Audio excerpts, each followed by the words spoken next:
Hi guys, ayan na po. Inuuna na yung kila Kuya Boy.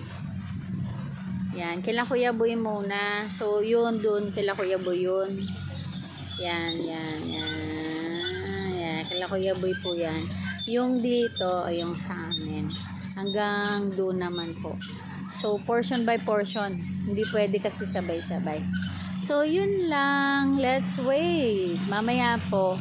So, yun. Sinasako na nila kagad-agad. Tapos, binabagsak na yung mga sako doon sa na may palay.